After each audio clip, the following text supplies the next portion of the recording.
The Liminality GM has released, and this is supposed to be the hardest Grandmaster Nightfall we've ever had.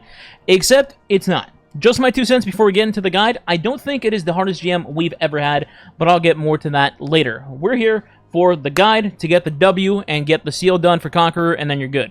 So, for this strike, we're going to go over some loadout options, some positioning play in the GM, and some general overall tips that you can have for this Grandmaster to get your clear. First is loadouts. Now, in terms of weapons, I think that you cannot possibly go wrong if you bring Outbreak Perfected. In particular, I say this because you should utilize Prismatic to its full potential, and Prismatic absolutely blows out this GM out of the water. Outbreak lets you charge your Prismatic and your Super at such a comically high rate, as you'll see in the footage, that it's just too good to take off. That, coupled with the fact that your teammates can also bring Outbreak, or at least one, and then, spoiler, a Div user, and you put on Kinetic Surges on your boots, it will shred through everything, or at the very least, build up your Priz and your Super, which will then shred through everything else that's left in the Nightfall. Now, that's not to say you must bring Outbreak. There are certainly other options out there. Still Hunt for Hunters is still really good, especially in the boss room when you can sit in one spot and just plink-plonk away at his arms. Also, Microcosm. Microcosm kind of has the same job as Outbreak does, except it obviously is great against shielded enemies, but also Microcosm builds up your Priz meter very, very quickly. Now, the only key difference between Microcosm and Outbreak is one's a primary and one's a heavy. So, if you're going to be using Microcosm, you need a source of someone or something making plentiful heavy bricks in the arena. Otherwise, you might find yourself lacking in ammo going into a particular fight or boss room, and then, well, it's a disaster at that point. So generally speaking, if you do want to run Team Microcosm, you should probably have a Cenotaph player, or at the very least somebody with Aeons that can make bricks when you need them. Otherwise, I think Outbreak is the option if nobody wants to be the ammo creator. As for other weapons, generally speaking, you want precision-based weaponry in this Nightfall since there's a lot of shields and block damage and things like that. So, LMGs for just general ad clear, like there's a ton of Acolytes and Scions in this Nightfall, particularly in the city section. And then you could have a sniper as well, something like Supremacy or a Critical Anomaly from the Salvation's Edge raid. Things with like Chill Clip also help you stun the unstoppable champions in this Nightfall, so that's good as well. Essentially, having something that is precision-based damage is key. Now, as for team comp, you will not be surprised when I say Hunters and Warlocks are the best at this. Shocking, I know. In my case, in the footage you'll be seeing, I was still rocking Celestial Nighthawk because I had a plan of using Outbreak to utilize me getting Priz and my Super extremely fast, and Nighthawk pops everything in every which direction. It'll kill Lucent Hive, it'll kill a champion, it'll weaken the boss a significant amount, so it just worked out really well with my personal build. You don't have to run Nighthawk. In fact, in some of this footage, you'll see we have one Nighthawk and then a Tether Hunter, which also goes very hard in this Nightfall, especially the city room and the boss room. Now, Warlocks, you can run Song of Flame or Well, but in my personal experience, I would recommend doing Well. Song of Flame obviously is really good and can tank basically anything, and you can plow through enemies that way, but it doesn't protect your teammates when you need to just run around shooting stuff or throwing your snap and your grenade. Meanwhile, Well is good in some choke points in this GM. As an example, besides the boss room, which is pretty obvious, in the city room, you can set up shop with a Well in a particular angle where you can see the Hobgoblin Sniper spawn in, the Grim, the Champions, and the Subjugator, and just immediately spawn kill them off rip. With Song of Flame, you don't really have that option. Now to go over some locations in the Nightfall. First up is going to be the first Lucent Hive room. This is where you would fight the Sentinel Lucent Hive. There's two spots I like in this room in particular. If you're a Gutsy team and you can set up shop with a Well, a Tether, and a Nighthawk, or whatever else you have as a third super, I would go the top right corner and then pop Well there once the initial wizard spawns come in, and then just start going ham. If you're cycling between your supers and Prismatic, you should handle all of these with ease, and then you can lock down the Cursed Thrall spawns as well. Now, if you're not that ballsy, that's totally fine. You can also set up shop in the bottom middle of the room. The only difference here is that you'll be a little safer from the front of the room, but there will be Cursed Thrall that spawn behind you periodically, so you just need to watch out for that. Other than that, you can just set up shop there, and then when the Lucent Hive comes out, you need to nuke him, because when you nuke him, everything else except a champion will despawn, and you will get rid of the wizards, the Cursed Thrall, etc., and then you can just bully the champion by himself after that. Next up is the initial section where you find the final boss, but he's about to run away. This is the section where you have some OBJ on the left and right, with the Ahamkara taken balls and all of that. So in this GM version of the strike, there is some changes to these rooms. In the left room, it's still an obstacle course, but you have some taken boops, you know, on the floor, on the left, on the right, etc., depending on the rotation, that you have to watch out for as you're running forward. If you take too long, you'll die. So it's just an obstacle course and memorizing the patterns. On the right-hand side, it's a little different. Here, the room will still be going upwards with lava, and you need to escape, but there will be Acolyte Eyes trying to block you off. You need to kill 3 sets of Acolyte Eyes in order to break the ceiling so that you can get out. The good news is you can just use the relic to shoot the eyes. You don't need to drop it and then use your weapons.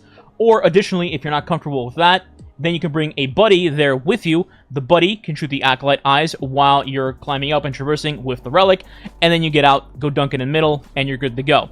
Once you've dunked, it's more traversing and killing champions, yada yada. Eventually, you will get to the next hard part of this Nightfall, which is the Ancient City location, or at least that's what I've dubbed it.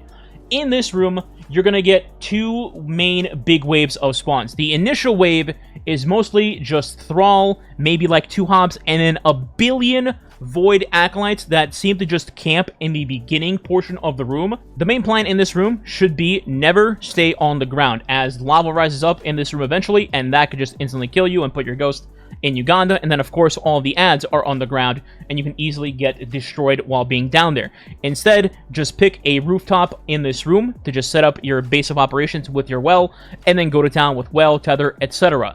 I personally like the 2 sides by the exit, either the side where a hobgoblin spawns in, or to the right of the exit room if you're staring at it. I personally like the right side myself, as you'll see in the footage. From here, you have a vantage point on basically everything that's a lethal threat in the room. The Centurions with the Axion darts, the sub, the champions that sometimes will just straight up come to you and jump on the roof, and you just, well, bake them, basically. The Grims, and of course, the snipers as well. From here, as long as you're chaining supers and prismatic, you should be completely fine. Make sure to just call out if the well is low and you need to step back a little bit to regroup, and you should be fine. So now we're heading to the boss room. In this place, you have a few things that you can plan to do. Number 1 is you can have your base be the very back of the room near where the middle Ahamkara skull will be, and you can set up shop behind that with your well and be pretty much almost invincible in the first 2 waves of the fight, as the boss will basically crawl at you like a snail for 18 hours, and you can shoot him pretty freely with Outbreak, Microcosm, Still Hunt, Goldie, etc. In this phase, by the way, Div is actually not a bonus, and it actually lowers your damage until his arms are gone, so keep that in mind as you're using Div or saving Div for the final phase accordingly. In this room, a nice meaty tether in the middle is pretty key, as not only it's going to tether the boss, but also everything around it, and given that half the ads, if not most of them, are going to be Void Taken Acolytes, as soon as you tether everything and then break one of their shields, they will all basically instantly die and explode.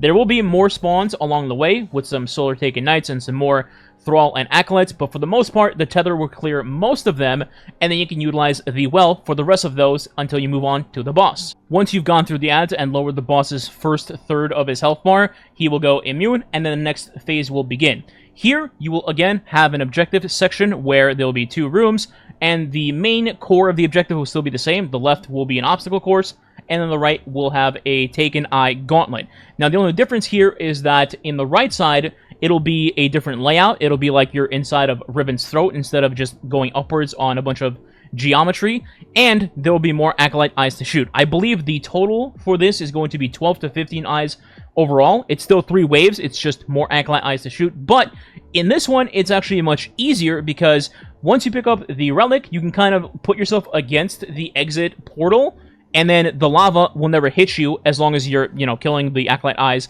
in a decent manner. So pretty much just stay by the door, shoot the Acolytes in the face, and then you'll be let out, and it's pretty easy from there. Now, outside of that OBJ section, you will have 2 more phases of invasions from enemies in this room. It'll be another Taken phase, similar setup for that as well, where you can just tether, well, shoot the boss when you can, otherwise focus on the Acolytes and the Knights, and eventually you can get them down and then whittle down the boss to his last third of his health bar. Now for the next section, this is where you will be invaded by the Hive and the Subjugator. So, like I mentioned earlier with the Wizard, if you happened to kill the Wizard earlier, a normal Wizard spawns into the room. Specifically, it'll spawn in basically above the middle Ahamkara skull, so you want to move away from that section temporarily in order to kill her. I like going just a little bit to the right and popping while there. You can easily kill the Wizard and then move on.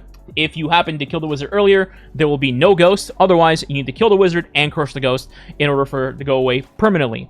Other than that, it'll be basic Hive in the room, as well as a champion, and then a Subjugator. Now, the Subjugator, which is the one from earlier that went immune in the Ancient City room, he'll only be 1 bar of health, so he won't be full health, which is good. Additionally, this Subjugator can also be finished, so as soon as you lower him just a little bit more with whatever weaponry you have, you can have somebody go camo and just finisher him, or eventually just have somebody sneak up on him for the finisher and get him out of the room. Now, once that is done, you are going into the final boss phase, which is going to be the boss now actually decided to wake up and stop crawling like a snail and actually run after you like a psychopath. From here, initially, you can start with the same well setup in the back middle by the Ahamkara skull and try to burn down the boss as much as you can. If you don't have a ton of ammo and can't burn him down immediately, that's totally fine. All you really need to worry about at that point is just having a rotation in the room where you split up and go left and right. You will have to watch out for ad waves spawning in during this, so be wary of having your void shields, your smoke grenades, your dust fields, whatever CC that you have on your kit. Get ready to have that on the ads. As for the boss, you have a long-range attack and a short-range attack, as well as his like weird slam where he just slams you and then digs his scythe into the ground and creates like a Cabal attack for Mortal Kombat. That will one-shot you, and then his up-close melee also one-shots you. The long-range projectile does not, but I still wouldn't recommend getting hit by it. Now, if you haven't nuked the boss immediately off rip and you've dealt with the ads, you will now be playing a carousel, essentially. It'll be a game of chase where the boss will chase somebody, and then the other 2 teammates can plow the boss with whatever damage they have. Hopefully, you get him to chase somebody who is not the div. That way, the div can just put the bubble on him, and you can use Nighthawk, Outbreak, Microcosm, Still Hunt, whatever you have to whittle the boss down, and eventually his health will hit 0, and it's GG. Now, I do want to mention one thing here. In this boss room for the final phase, there will be a champion that spawns in, an unstoppable champion. However, if you happen to do something like tether the middle and then kill the boss, because tether anchors to the unstoppable, or maybe if somebody just happens to hit the unstoppable, once the boss dies, you will still get platinum. I assume this is because the game will just count as the enemy dying, similar to how Glassway is, where you can tag the hobgoblins and then kill the Hydra, and then it still gives you platinum. Here, I think it's the same thing. So, technically speaking, if you can nuke the boss, like, instantly, you don't have to worry about that unstoppable champion for platinum. And that is the GM Liminality Guide. Now, about the difficulty, like I mentioned at the beginning of the video, I personally think this is not the hardest GM ever made. I don't even think it's the top 3. Maybe not even top 5. Me personally, I think there are other things that are harder, such as the Cosmodrome GM, where you fight the Lucent Shield Knight. That's super annoying and he one-shots you. The Battleground on the Moon with the Savathun clones. And then there's past ones where I think things like Garden World, Tree of Probabilities, Lightblade OG version, Corrupted OG version, things like that, in my opinion, are still harder than what this is. And, well, the power creep, it is what it is. I feel like even if we didn't have insane prismatic power creep, we would still be able to get this GM done relatively easier than any of those. But that's just my opinion. What do you think? Anyway, that's all for me. Hopefully this guide helps you get your W on GM Liminality and get your Conqueror. In the meantime, if you did enjoy the video, please consider subscribing today. It does help the channel grow and is much appreciated. And if you want to go the extra mile, you can leave a like and or comment below as well. If you don't know what to comment, you can leave Liminality as the comment. Thanks for watching. Catch you next time.